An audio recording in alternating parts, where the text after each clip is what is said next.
missing meeting you here. I It's really can't nice having you believe here. this.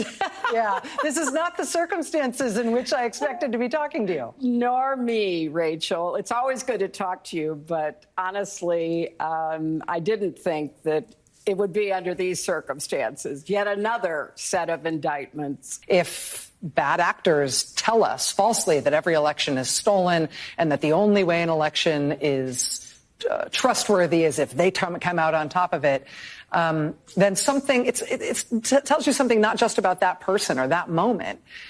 It maybe wounds us as a democracy in a way that is hard to repair. Oh, there is no repairing it. Look at Hillary Clinton, the glee on her face. You know, part of me tips my cap to that annoying hag because, God love her, she came out on top. She's going to skate with all her crimes scot-free, and Trump's going to go to prison. Joining me now, Natalie Winters, executive editor of The War Room. Super talented. We love having her on. Okay, Natalie, look, the enemy's out there spiking the football and having a grand old time, and you know what? They should.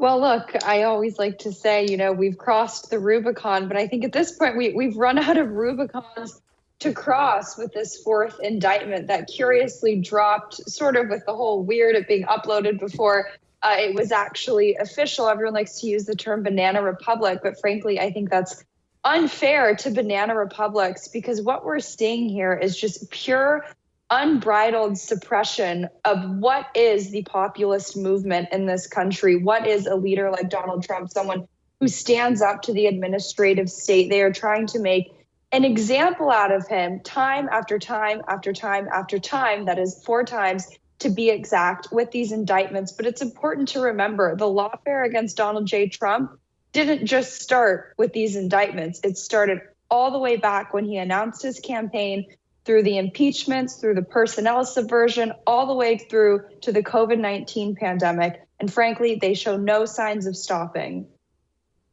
Yeah, no, we walked on my radio show last night. We walked people through the escalation from the 2016 campaign under Obama to now, how they've just ramped up and up and up. And this is what I'm trying to get through to people on the right, Natalie, because a lot of people just don't want to accept this. It gets worse from here. This isn't the culmination. This isn't some end. It gets worse from here as these communists do what communists do.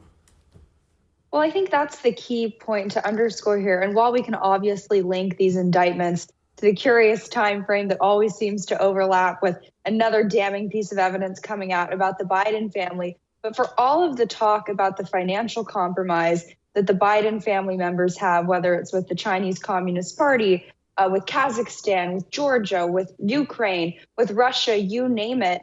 I think that the compromise extends beyond just financial compromise, blackmail, obvious conflicts of interest. But I think the key point here too, Jesse, is that it's ideological compromise too. These people, the Biden regime, they are conducting themselves like the Chinese Communist Party and how they are persecuting, and I use that word persecuting, not just prosecuting, Donald J. Trump. And I think that that is a side effect of having gone into business and worked alongside these authoritarian regimes, because I think they were exposed to the levels of power and dictatorial control that they have over their people, over their political opposition. And I think, to be frank, the Biden regime is envious of the authority and power that the Chinese Communist Party has, the way that they subjugate and suppress their own people, because they're using those same exact tactics, not just on Donald Trump, but on the MAGA movement writ large.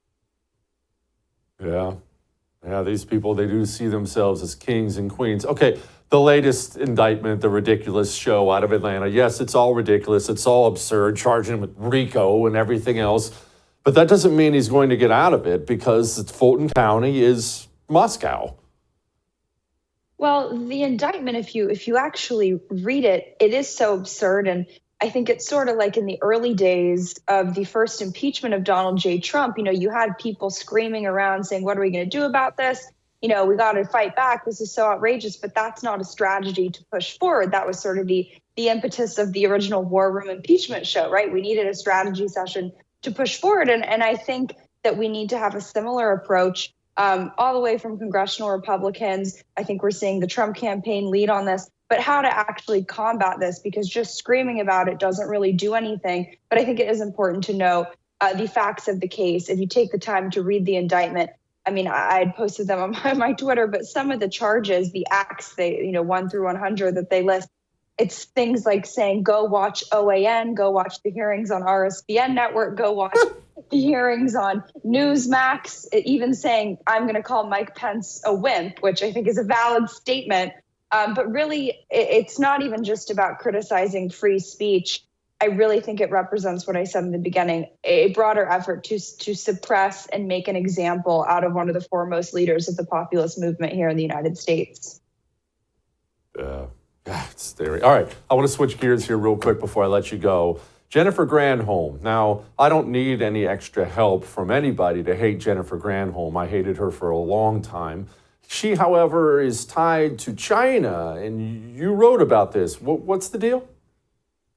Super weird. There are a lot of these weird coincidences that go on in the Biden regime that always overlap with Hunter Biden's business interests. People may recall that she had secretive phone calls with her Chinese Communist Party counterpart just days before the United States drained our strategic petroleum reserve. And what I dug into, what I found out was that the Chinese Communist Party member that she spoke with before doing this action actually has financial and business ties to Hunter Biden. He used to be on the board of directors and actually the vice president at a Chinese oil and gas refinery known as Sinopec, which back, I believe in 2015, actually enjoyed a $1 billion investment from Hunter Biden's BHR partners in exchange for a 30% stake in what was an offshoot called Sinopec Marketing.